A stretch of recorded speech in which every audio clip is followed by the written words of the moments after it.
1 फरवरी 2003 ये वो दिन था जब हरियाणा के करनाल की मिट्टी ने अंतरिक्ष में उड़ते अपने सबसे साहसी सपने को खो दिया। कोलंबिया स्पेस शटल धरती से सिर्फ 16 मिनट दूर था। लेकिन यह कहानी अंत की नहीं है। यह कहानी है उस अटूट जिद की जिसने एक साधारण भारतीय लड़की को नासा के स्पेस शटल तक पहुंचाया। न कोई जादू, न कोई शॉर्टकट। ये कहानी है कल्पना चावला की। कल्पना चावला का जन्म हुआ 1 जुलाई 1961 को हरियाणा के करनाल में।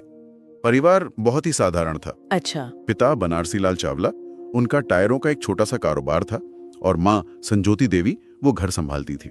4 भाई बहन थे शायद। हाँ, 4 भाई बहनों में सबसे छोटी थी वो, और घर पर सब उन्हें प्यार से मोंटी बुलाते थे। और मोंटी के शौक वो बचपन से ही जमीन से ज्यादा आसमान से जुड़े हुए थे। एक किस्सा तो बहुत ही मशहूर है। कौन सा? कि जब दूसरे बच्चे गुड़ियों से खेलते थे ना, तब कल्पना घर की छत पर खड़ी होके आसमान में उड़ते हवाई जहाज गिना करती थी। वाह। उनके घर के पास ही करनाल का एक छोटा सा फ्लाइंग क्लब था। अच्छा। तो जब भी वहां से कोई जहाज उड़ता तो वो उसे सिर्फ देखती नहीं थी।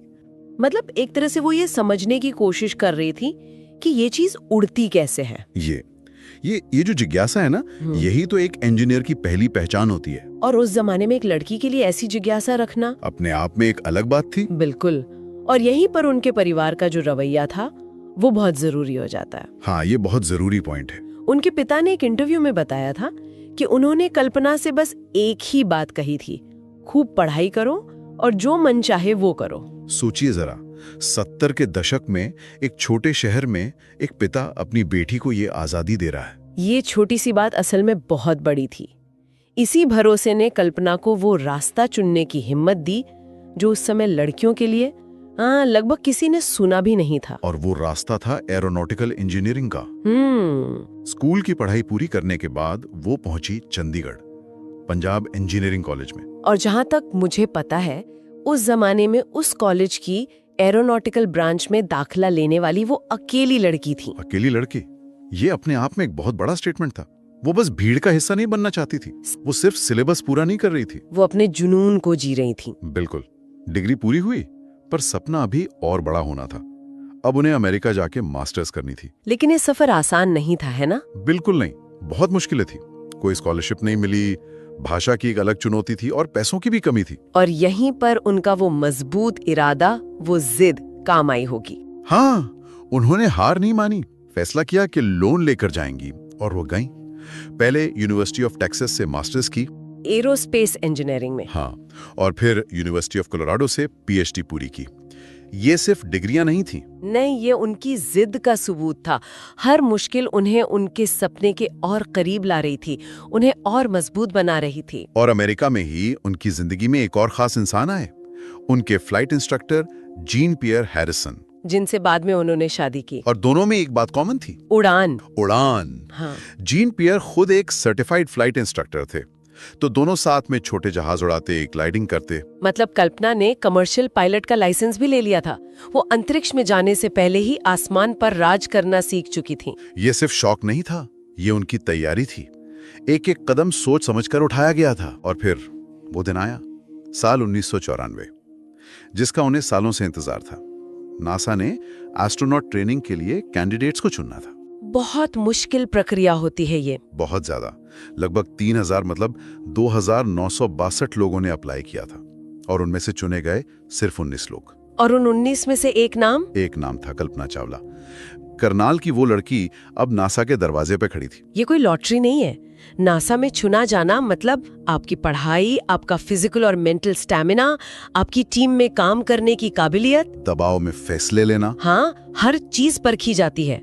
और कल्पना इन सब पैमानों पर खरी उतरी थी। और फिर आया साल 1997, जब उनका सपना पहली बार हकीकत में बदला। उनका पहला अंतरिक्ष मिशन। हाँ, मिशन का नाम था STS-87 और स्पेस शटल का नाम था कोलंबिया। यहाँ STS का मतलब है स्पेस ट्रांसपोर्टेशन सिस्टम, जो नासा के स्पेस शटल प्रोग्राम का नाम था। ये उनका 87वां मिशन था। इस मिशन में उन्होंने अंतरिक्ष में 372 घंटे बिताए, मतलब 15 दिन से भी ज्यादा। और वो वहाँ सिर्फ एक टूरिस्ट नहीं थी, वो एक वैज्ञानिक थीं जो बहुत जरूरी प्रयोग कर रही थीं। बिल्कुल। उनका एक बहुत दिलचस्प प्रयोग था कि गुरुत्वाकर्षण की कमी का, मतलब माइक्रोग्रेविटी का, पौधों और कीड़ों के डीएनए पर क्या असर पड़ता है। अच्छा, ये तो भविष्य के लिए बहुत जरूरी रिसर्च है। जैसे अगर हमें कभी मंगल पर खेती करनी हो या लंबी स्पेस यात्राओं के लिए खाना उगाना हो। सही बात है। वैसे इस मिशन पर उनसे एक गलती भी हुई थी। हाँ, वो सैटेलाइट वाला किस्सा है ना। हाँ, उन्हें एक सैटेलाइट को शटल के रोबोटिक आर्म से अंतरिक्ष में छोड़ना था, लेकिन एक सॉफ्टवेयर गड़बड़ी की वजह से वो नियंत्रण से बाहर हो गया। और ये एक बहुत तनाव वाली स्थिति थी। बाद में 2 दूसरे एस्ट्रोनॉट्स को स्पेस वॉक करके, मतलब शटल से बाहर निकलकर उसे हाथ से पकड़कर वापस लाना पड़ा था। लेकिन बाद में नासा की जांच में ये साफ हो गया कि इसमें कल्पना की कोई गलती नहीं थी। हाँ, वो एक सॉफ्टवेयर एरर था, लेकिन इस घटना ने उन्हें और भी ज्यादा अनुभवी बना दिया होगा। ये दिखाता है कि स्पेस में हर पल कितना अप्रत्याशित हो सकता है। और इसी अनुभव के दौरान जब वो स्पेस शटल की खिड़की से हमारी धरती को देखती थी, तो उन्होंने एक बहुत गहरी बात कही थी। क्या कहा था उन्होंने? उन्होंने कहा, धरती यहाँ से बहुत सुंदर दिखती है और बहुत नाजुक भी। इसे ओवरव्यू इफेक्ट कहते हैं। ये एक मनोवैज्ञानिक बदलाव है जो कई अंतरिक्ष यात्री महसूस करते हैं। जब आप इतनी दूर से अपने घर को देखते हैं, एक छोटे से नीले गोले की तरह, तो सारे बॉर्डर, सारे झगड़े बेकार लगने लगते हैं। हाँ, आपको एहसास होता है कि हम सब एक ही स्पेसशिप अर्थ पर सवार हैं और हमें मिलकर इसकी हिफाजत करनी है। भारत में लोग उनसे पूछते थे कि अंतरिक्ष में जाते हुए डर नहीं लगता, तो वो मुस्कुराकर एक ही जवाब देती थी, क्या? डर को सीट बेल्ट बांधो और आगे बढ़ जाओ। क्या बात है। ये तो एक ऐसी सीख है जो सिर्फ अंतरिक्ष यात्रा के लिए नहीं, जिंदगी के हर मोड़ पर काम आती है। बिल्कुल। डर तो लगेगा, पर उसे अपने ऊपर हावी नहीं होने देना है। उसे साथ बिठाकर आगे बढ़ जाना है। अपने पहले सफल मिशन के बाद कल्पना धरती पर लौट आई, लेकिन उनका दिल अब भी सितारों में ही था और उन्हें दोबारा अंतरिक्ष में जाने का मौका मिला साल 2003 में। उनका दूसरा और आखिरी मिशन, हाँ। STS-107। हाँ, ये एक खास मिशन था। ये पूरी तरह से विज्ञान को समर्पित था। मतलब इसमें स्पेस स्टेशन नहीं जाना था? नहीं, 16 दिनों तक 24 घंटे 7 एस्ट्रोनॉट्स को 2 टीमों में बांटकर लगातार 80 से ज्यादा वैज्ञानिक प्रयोग करने थे। बहुत ज्यादा काम। और अपने मिशन के आखिरी दिनों में उन्होंने एक ईमेल में बहुत ही भावुक बात लिखी थी। उन्होंने लिखा, अंतरिक्ष से घर की याद और भी गहरी हो जाती है। स्वाभाविक है, आप दुनिया में कहीं भी पहुंच जाएं, कितनी भी ऊंचाइयों को छू लें, लेकिन अपने घर की, अपने लोगों की याद तो हमेशा साथ रहती है। वो जल्द से जल्द अपनी धरती पर लौटना चाहती थी और फिर वो दिन आया, 1 फरवरी 2003। 16 दिन के सफल मिशन के बाद कोलंबिया स्पेस शटल धरती के वायुमंडल में वापस आ रहा था। सब कुछ बस कुछ ही मिनटों का खेल था। हाँ, लेकिन तभी एक ऐसी तकनीकी खराबी सामने आई जिसकी शुरुआत 16 दिन पहले ही हो चुकी थी। जी, असल में 16 जनवरी को लॉन्च के समय शटल के बाहरी फ्यूल टैंक से फोम इंसुलेशन का एक सूटकेस के बराबर का टुकड़ा टूट गया था और वो शटल के पंख से टकराया था। हाँ, लगभग 800 किलोमीटर प्रति घंटे की रफ्तार से। उस समय नासा के इंजीनियर्स को लगा था कि इससे कोई बड़ा नुकसान नहीं हुआ होगा, लेकिन वो गलत थे। बहुत गलत। वो टक्कर मामूली नहीं थी।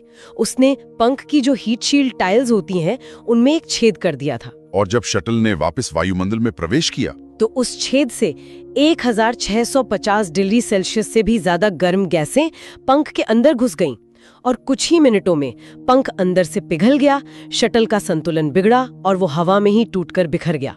कल्पना चावला अपने 6 साथी अंतरिक्ष यात्रियों के साथ हमेशा के लिए सितारों में ही बस गईं। ये एक बहुत ही दुखद और झकझोर देने वाली घटना थी, लेकिन कल्पना चावला की कहानी यहाँ खत्म नहीं होती। नहीं, असल में यहीं से उनकी विरासत की, उनकी लेगेसी की शुरुआत होती है। वो चली गईं, लेकिन वो पीछे एक ऐसी प्रेरणा छोड़ गईं जो कभी खत्म नहीं हो सकती। बिल्कुल। आज भी जब कोई पूछता है कि अंतरिक्ष में जाने वाली भारतीय मूल की पहली महिला कौन थी, तो एक ही नाम सामने आता है, कल्पना चावला। उनकी कहानी सिर्फ एक उपलब्धि की कहानी नहीं है, ये हिम्मत और सपनों की ताकत की कहानी है। और उनकी इस विरासत को दुनिया ने सम्मान भी दिया है। नासा ने उनके सम्मान में एक स्पेसक्राफ्ट का नाम SS कल्पना चावला रखा है। हाँ, टेक्सास यूनिवर्सिटी ने भी उनके नाम पर एक मेमोरियल बनाया है। लेकिन सबसे बड़ी विरासत वो प्रेरणा है जो वो आज भी हजारों लाखों बच्चों को देती हैं। आज भारत के छोटे छोटे शहरों में बच्चे आसमान की तरफ देख के कहते हैं, अगर करनाल की कल्पना दीदी कर सकती हैं तो हम भी कर सकते हैं। तो आज की इस पूरी बातचीत का सार यही है, ये कहानी किसी सुपर हीरो की नहीं है जिसके पास कोई जादुई शक्ति थी। नहीं, ये कहानी है एक साधारण लड़की की जिसके सपने असाधारण थे। एक ऐसी लड़की की कहानी जिसने कभी शोर नहीं मचाया, बस शांति से अपना काम किया और ऐसी ऊंचाई तक पहुंची जहां पहुंचना आज भी एक सपना है। और जाते जाते सुनने वालों के लिए एक सवाल छोड़ते हैं। जरूर। कल्पना चावला का एक बहुत ही सुंदर विचार था। वो कहती थी, आसमान मंजिल नहीं शुरुआत है। आसमान मंजिल नहीं शुरुआत है। जरा इस पर सोचिए, अगर सितारों तक पहुंचना, आसमान को छू लेना भी सिर्फ एक शुरुआत है, तो हम अपनी जिंदगी में न जाने कौन कौन सी नई शुरुआतों को बस इसलिए नजरअंदाज कर रहे हैं क्योंकि हम उन्हें गलती से अपनी आखिरी मंजिल समझ बैठे हैं। ऐसी ही और महान स्टोरीज देखने के लिए सब्सक्राइब करें।